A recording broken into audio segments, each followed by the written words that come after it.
There is something very epic called Yirat Shamayim.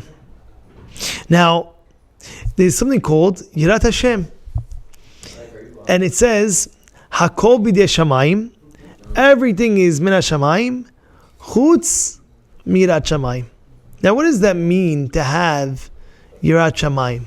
What does that mean? First of all, there's a Gemara in Masechet Berachot, Kafchet Amud Bet. It says over there, when Rabbi Yohanan was passing away, Manzakai, they asked him, says, give us a beracha.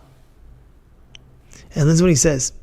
He says that you should have fear of Shamayim, fear of Hashem, like you have fear of people. Moreh Shamayim Alechem ki moreh basar v'dam. And the students look at him and says, Rabbi, come on. So then he said, Halevai, I wish you could have Yirat Shamayim like you have people. How many times people would they think, what is this person going to think about me? What is that person going to think about? They always think 100 times. Oh wait, if I dress like this or I dress like that. If I do this or if I do that. If I talk like this, I talk like that. I walk like this, I walk like that. What did they think? Did they like it? Did I not like it? A million things goes through the mind. So, but what did he mean? He meant just like you see the person in front of you, you should see Hashem in front of you. You should be fearful. Wow, Hashem's watching me. Hashem's watching, like the Pirkei Avot says, Ozen shomat, ayin ra, ozen shomat. What does that mean? Ozen shomat. There's an ear hearing. Who's hearing? Who? HaKadosh Baruch Hu is hearing every word that you say. Guy tells me, Rabbi, I'm home alone. I can't curse. I said, Has Shalom. He says, why not? I said, because Hashem's watching. You're not home alone. You think you're alone. You're not alone. Hashem's always watching you. So even what you speak about, what you say about, Hashem's hearing that. You're going to let you whatever you want to say, just know Hashem is hearing. You want to say that curse? Has Shalom. Ozen shomat. Hashem hears. Ayin ra'ah. Hashem sees what you're doing. You can be alone in the room. You can be alone in the house. Hashem sees what you're doing. That's what it is. Ayin ra'ah. V'hakol b'seven who's writing everything down. One by one. Hashem's writing it down. Now, that is Yirat Shamayim. Now, you also must know there's something called Yirat Onesh. You fear the punishment of Hashem.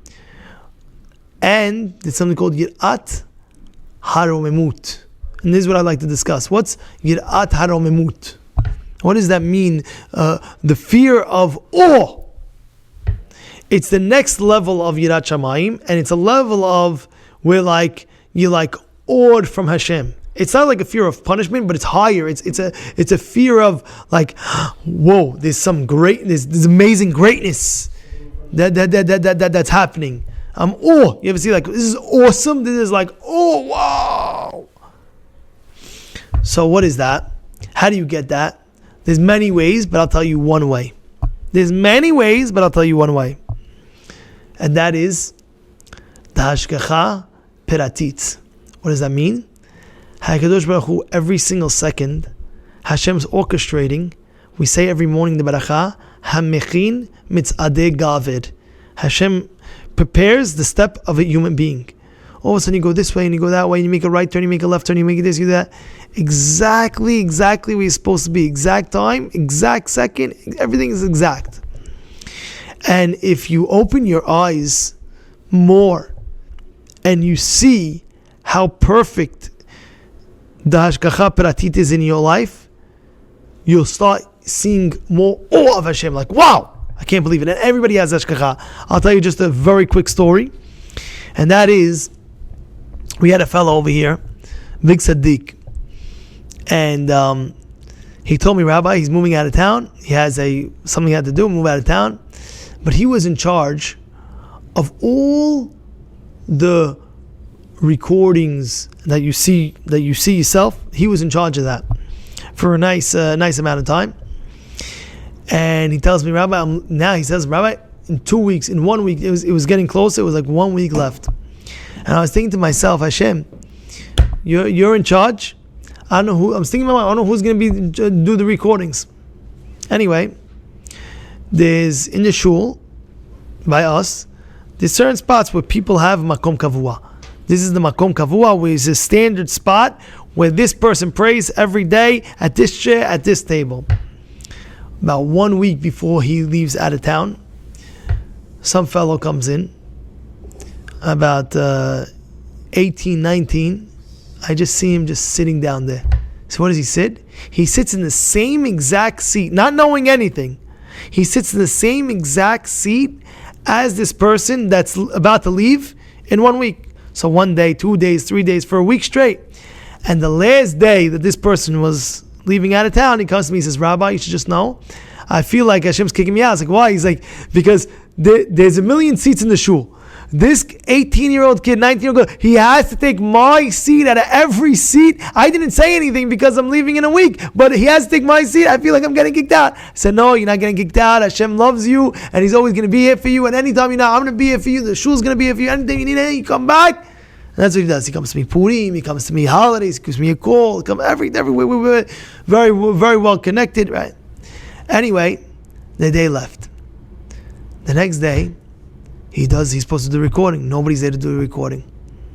And all of a sudden, this 18-year-old kid comes and he says, Rabbi, who's doing the recording? He says, I don't know. To be honest, I didn't appoint anybody.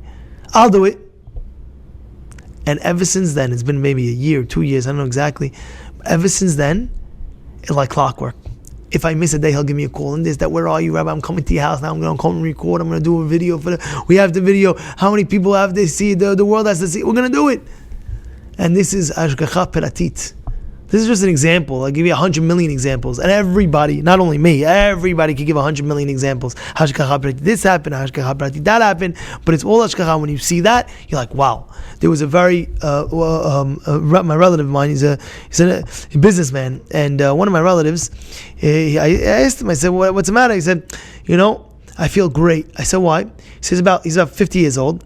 And he says that this is the first time in my life where I didn't get nervous when I lost a client. So what do you mean? He says, I have a certain amount of clients and they give me a nice business. And a certain client today, he told me that he's sorry, he's leaving, whatever it may be. So I said, so how big of an account? He said, no, it's a big account. I said, so why don't you feel bad?